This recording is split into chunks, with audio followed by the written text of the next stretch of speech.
দেখছেন আপনাদের প্রিয় চ্যানেল কলকাতা সংবাদ। শুরুতেই দেখে নেব আজকের বাছাই করা এক্সক্লুসিভ সংবাদের শিরোনামগুলি এক নজরে। টাকা তুলে নিজের পকেট ভরছে নেতারা, A to Z টেন্ডার রাজ্য স্তরে হবে, শুনেই মাথায় হাত তৃণমূল নেতাদের।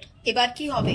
বামেদের হাত ছাড়লো কংগ্রেস, তৃণমূলের সঙ্গে জোট বেঁধে মালদায় বড় জয়। 5 মাসেই শুরুর সমস্যা, অযোধ্যায় রাম মন্দিরের ছাদ চুইয়ে পড়ছে জল। কর্মীদের চাঙ্গা করতে গাজলের দিলীপ সভাপতি প্রশ্নের মুখে কুলুপ। কোচবিহারে তৃণমূলের রদবদলের সম্ভাবনা, কলকাতায় জমা পড়েছে রিপোর্ট।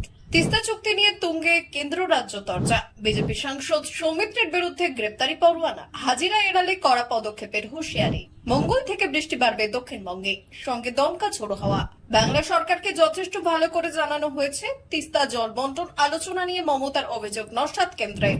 প্রিয় দর্শক, আমরা এই ভিডিওটিতে 4000 লাইক এবং 3000 সাবস্ক্রাইব টার্গেট করেছি। দয়া করে ভিডিওটিতে একটি লাইক এবং চ্যানেলটিকে সাবস্ক্রাইব করবেন। এখন শুনবেন বিস্তারিত।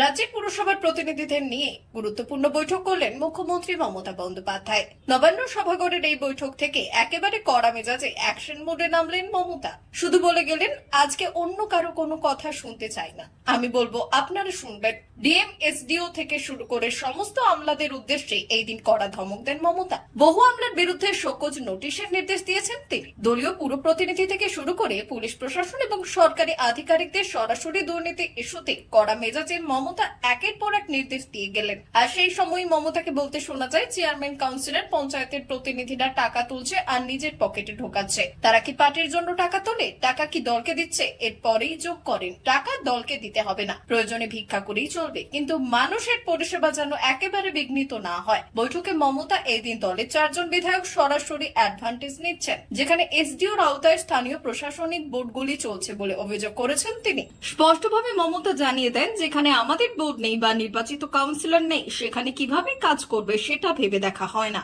আগে সেটা ভেবে দেখব, তারপর ভোট হবে। সরাসরি হাওড়া পুর নিগমের প্রশ্নে এই কথাই বললেন তিনি। বালি পুরসভার অবস্থাও যে একটু ভালো নয় সেটাও স্মরণ করিয়ে দেন মমতা। যেখানে কোনো বোর্ড দলের পরিচালন নেই, মনোনীত 5 জন সদস্য ভাবছেন ওটা তাদের নিজস্ব সম্পত্তি হয়ে গিয়েছে। আর এরপরেই গুরুত্বপূর্ণ বিষয়টি তুলে ধরলেন মমতা। এবার থেকে আর লোকালি কোনো টেন্ডার করতে দেওয়া হবে না, আজ থেকে লোকাল হাত থেকে টেন্ডার তুলে নেওয়া হচ্ছে ঘোষণা করলেন মুখ্যমন্ত্রী। তিনি আরো জানিয়ে দিলেন, যদি একটি ক্লাবকেও বলা হয় তাদের সাহায্য করা হবে, সেই ক্ষেত্রেও স্থানীয়ভাবে টেন্ডার করার ক্ষমতা তাদের থাকবে না। যে কোনো ধরনের টেন্ডার সমস্তটাই সেন্ট্রালি হবে। কমিটি তৈরি করে দেওয়ার কথা ঘোষণা করে মুখ্যমন্ত্রী। Chief secretary, home secretary, land, finance এবং ইরিগেশন সেক্রেটারি থাকবেন। তাদের সঙ্গে ডিজি, সিপি এবং এডিজি ল অ্যান্ড অর্ডার থাকবেন। কোনো কিছু হলে আমি তাদের ধরতে পারবো। এদিনের বৈঠক থেকে স্থানীয় স্তরে টেন্ডার বন্ধ করে দেওয়ার এই ঘোষণা যথেষ্ট তাৎপর্যপূর্ণ বলেই মনে করা হচ্ছে। বামেদের হাত ছাড়লো কংগ্রেস, শুধু তাই নয়, রীতিমতো তৃণমূলের সঙ্গে জোট গড়ে বামেদের হারিয়েও দিল তারা। মানিকচক ব্লকের ভূতনির উত্তর চণ্ডীপুর SKUS সমবায় সমিতির ভোটে এমনটাই ঘটেছে, যার রাজ্য রাজনীতির প্রেক্ষিতে এই মুহূর্তে কিছুটা বেমানান। রাজ্য হোক বা কেন্দ্র, তৃণমূলের বিরুদ্ধে জোট করতে সাধারণত দ্বিধাবোধ করে না বাম কংগ্রেস, কিন্তু মানিকচকে সেই বামেদের পাত্তা না দিয়ে তৃণমূলকে সঙ্গে নিয়ে সমবায় সমিতির বোর্ড গঠন করলো কংগ্রেস। বামেরা চেষ্টা চালালেও শেষ পর্যন্ত তৃণমূলের সঙ্গেই জোট চূড়ান্ত করে কংগ্রেস। পরিচালন সমিতির 6টি আসনের মধ্যে তৃণমূল 4টি ও কংগ্রেস 2টি আসনে জয়ী হয়েছে। মানিকচক ব্লকের ভূতনির উত্তর চণ্ডীপুর SKUS সমবায় সমিতির এই নির্বাচনকে কেন্দ্র করে রাজনৈতিক মহলে আলোড়ন পড়েছে। মনোনয়নের সময় থেকেই তৃণমূল ও কংগ্রেসের জোট নিয়ে কড়া সমালোচনা করেছিল বামেরা। শাসক দল ও কংগ্রেসের এই জোটকে বোর্ড দখলের তাগিদে অবৈধ জোট বলে দাবি করেছিল তারা। তবে তাতে পাত্তা না দিয়ে এই জোটের পক্ষে জোর সওয়াল করেন মানিকচকের বিধায়ক সাবিত্রী মিত্র। কংগ্রেস ও তৃণমূল জোট বেঁধে নির্বাচনে অংশগ্রহণ করতেই পারে বলে দাবি করেছেন সাবিত্রী। তিনি বললেন, কেন্দ্রে তৃণমূল ও কংগ্রেস ইন্ডিয়া জোটে অংশগ্রহণ করে, যদি বিজেপিকে টক্কর দিতে পারে তাহলে এখানে কেন নয়। দুর্নীতির বিরুদ্ধে কংগ্রেস ও তৃণমূল জোট এককাট্টা হয়ে লড়ে জিতেছে। ফুটো হয়ে গিয়েছে অযোধ্যার রাম মন্দিরের ছাদ, আর সেই ছাদ থেকে চুইয়ে চুইয়ে মন্দিরের গর্ভগৃহের ভেতরে বৃষ্টির জল পড়তে শুরু করেছে। বহু ঢক্কা নিনাদের পর মন্দির নির্মাণের 5 মাসের মাথাতেই এহেন ঘটনা ঘটায় স্বাভাবিকভাবেই প্রশ্ন উঠে গিয়েছে। একটি সর্বভারতীয় সংবাদ সংস্থাকে দেওয়া সাক্ষাৎকারে বিষয়টি স্বীকার করে নিয়েছেন মন্দিরের প্রধান পুরোহিত আচার্য সত্যেন্দ্র দাস। চলতি বছরের 12 জানুয়ারি ডিসেম্বরে প্রধানমন্ত্রী নরেন্দ্র মোদী মন্দিরের উদ্বোধন করেন। তখনই বিরোধীরা অভিযোগ করেছিলেন লোকসভা নির্বাচনকে সামনে রেখে তড়িঘড়ি মন্দিরের উদ্বোধন করা হচ্ছে। এখন ছাদ চুইয়ে জল পড়তে থাকায় সেই অভিযোগে কার্যত সত্যি প্রমাণিত হচ্ছে। ঘটনায় উদ্বেগ প্রকাশ করে প্রধান পুরোহিত বললেন, প্রথম দৃষ্টিতেই রামলালার মূর্তি স্থাপন করা গর্ভগৃহের ছাদ ফুটো হতে শুরু করেছে। বিষয়টিতে নজর দেওয়া উচিত এবং কি ঘাটতি রয়েছে বা ছিল তা খুঁজে বের করে মেরামত করা উচিত। বৃষ্টি আরো বাড়লে মন্দিরে পূজা অর্চনা করাই সমস্যা হয়ে দাঁড়াবে। এবার লোকসভা নির্বাচনে আশানুরূপ ফল হয়নি বিজেপির। স্বাভাবিকভাবেই কর্মীরা মুষড়ে পড়েছেন। যদিও উত্তর মালদা লোকসভা আসন জিতেছে বিজেপি, এরই মধ্যে বিভিন্ন এলাকায় ভোকাল টনিক দিয়ে কর্মীদের মনোবল চাঙ্গা করার চেষ্টা শুরু করেছেন বিজেপি নেতা দিলীপ ঘোষ। সোমবার মালদা থেকে রায়গঞ্জে বিধানসভা নির্বাচনের প্রচার কর্মসূচিতে যোগ দেওয়ার আগে গাজলে দলীয় নেতা কর্মীদের সঙ্গে দেখা করলেন দিলীপ। যদিও সংবাদ মাধ্যমের সামনে এতদিন যেভাবে খোলামেলা ভাষায় কথা বলে আসছিলেন, এদিন তাকে সেই মেজাজে দেখা যায়নি। তার মধ্যে টুকটাক কিছু প্রশ্ন করা হয় দিলীপকে। কর্মীরা তাকে কি আবার রাজ্য সভাপতি হিসেবে চাইছেন? সেই প্রশ্নের উত্তরে দিলীপ বললেন, সেটি আমার হাতে নেই, কর্মীদের হাতেও নেই। হয়তো এই দুই লাইনের কথার মধ্যে দিয়ে অনেক কিছুই বলে ফেললেন তিনি। যদিও দিলীপ জানান, লোকসভা নির্বাচনে এবং আমাদের আশানুরূপ ফল হয়নি। কর্মীরা অনেকেই হতাশ। তাদের মনোবল অটুট রাখতে বিভিন্ন এলাকার নেতা কর্মীদের সঙ্গে দেখা করছেন তিনি। লোকসভা নির্বাচনে যারা জিতেছেন তাদের অভিনন্দন জানিয়েছেন, আর যারা হেরেছেন তাদের নতুন উদ্যমে লড়াই করার কথা বললেন দিলীপ।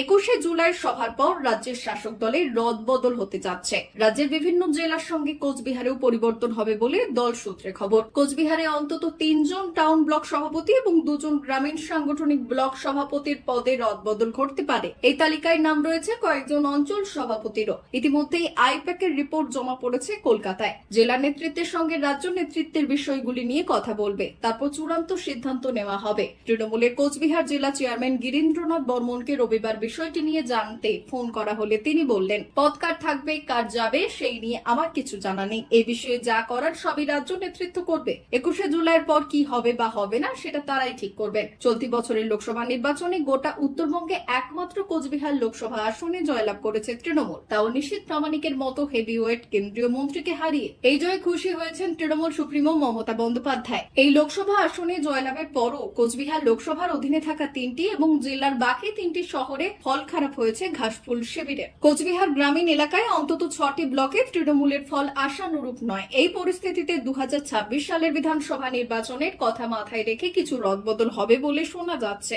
2 থেকে 3টি গ্রামীণ সাংগঠনিক এলাকার সভাপতি পরিবর্তন হতে পারে। টাউন ব্লকের 3 সভাপতির জায়গায় নতুন মুখ আসতে পারে। ইতিমধ্যেই আইপ্যাকের কোচবিহারের যে টিমটি ভোটের আগে থেকে ঘাঁটি গেড়ে বসেছিল, তারা কোচবিহার থেকে কলকাতায় চলে গিয়েছে। সেই টিম কোচবিহারের ব্লক ধরে ধরে রিপোর্ট যেমন জমা দিয়েছে, সেই সঙ্গে কোন নেতা কেমন কাজ করেছে, কে কতটা খাটাখাটনি করেছে, সব তথ্যই রয়েছে রিপোর্টে। এমনকি কারা নিষ্ক্রিয় ছিলেন সেটাও জানিয়েছেন আইপ্যাকের সদস্যরা। ফারাক্কা এবং তিস্তা চুক্তি নিয়ে আগেই জানানো হয়েছিল পশ্চিমবঙ্গ সরকারকে। মুখ্যমন্ত্রীর চিঠির প্রেক্ষিতে কেন্দ্রীয় সরকারের সূত্রে এমনটাই দাবি করা হয়েছে। কেন্দ্রের দাবি, 1996 সালে চুক্তি নিয়ে গত বছরের 24শে জুলাই রাজ্য সরকারকে একটি চিঠি লেখা হয়েছিল। চুক্তি পুনর্নবীকরণ করতে তৈরি কমিটিতে সদস্য মনোনীত করতে বলা হয়েছিল পশ্চিমবঙ্গ সরকারকে। প্রসঙ্গত, তিস্তা জলবন্টন চুক্তি নিয়ে মুখ্যমন্ত্রী মমতা বন্দ্যোপাধ্যায় প্রধানমন্ত্রীকে চিঠি লেখার পরই কেন্দ্রীয় সরকার সূত্রে এমনটা জানানো হয়েছে।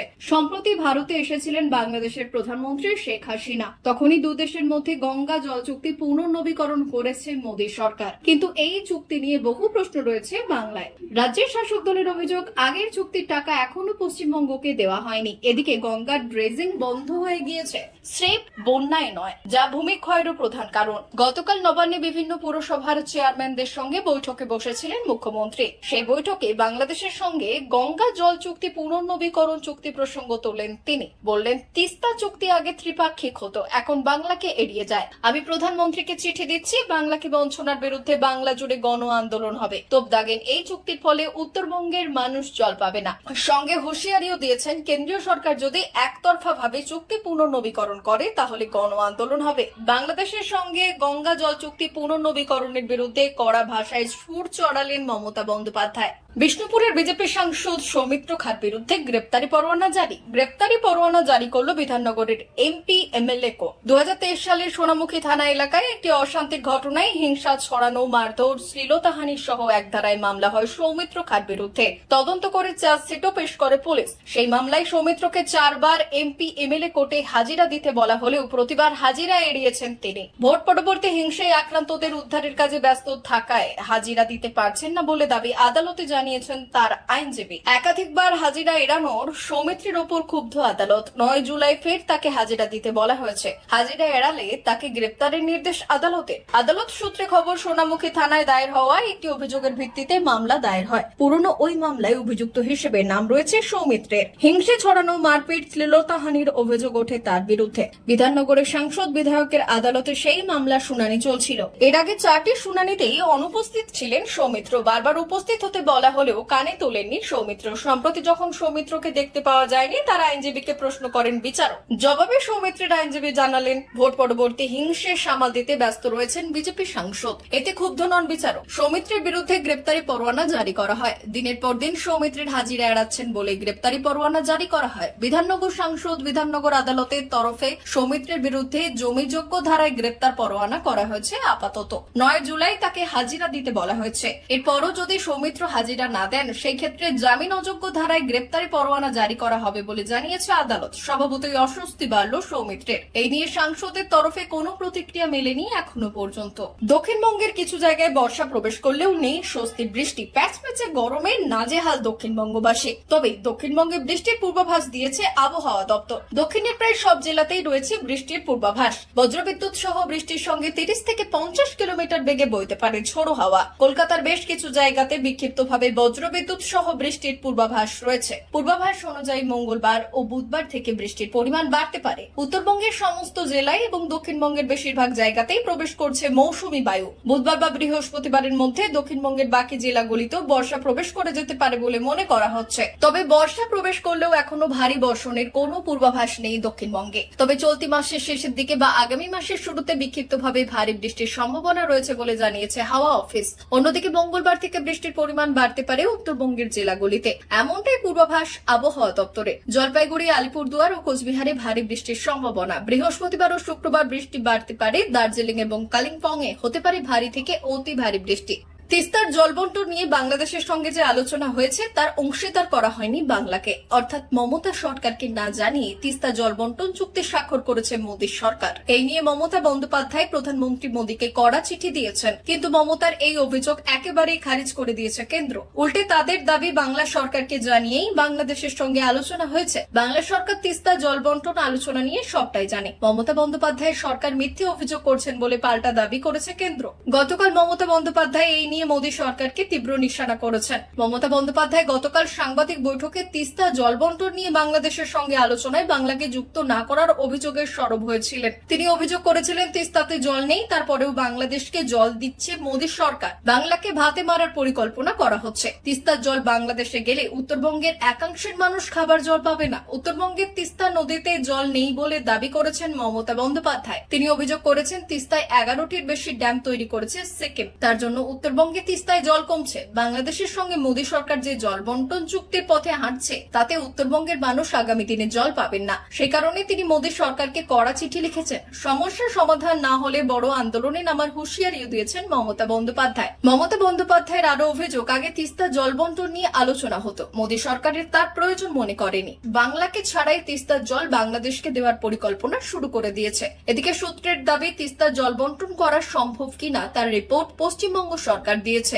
তারপরেই বাংলাদেশের সঙ্গে এই নিয়ে আলোচনা এগিয়েছে। 2023 সালে 24শে জুলাই পশ্চিমবঙ্গ সরকারের সেচ দপ্তরের চিফ ইঞ্জিনিয়ার পদের প্রতিনিধির মাধ্যমে রিভিউ করা হয়েছে। সেই রিভিউ রিপোর্ট জমা পড়ার পরই বাংলাদেশের সঙ্গে আলোচনায় বসেছে কেন্দ্র।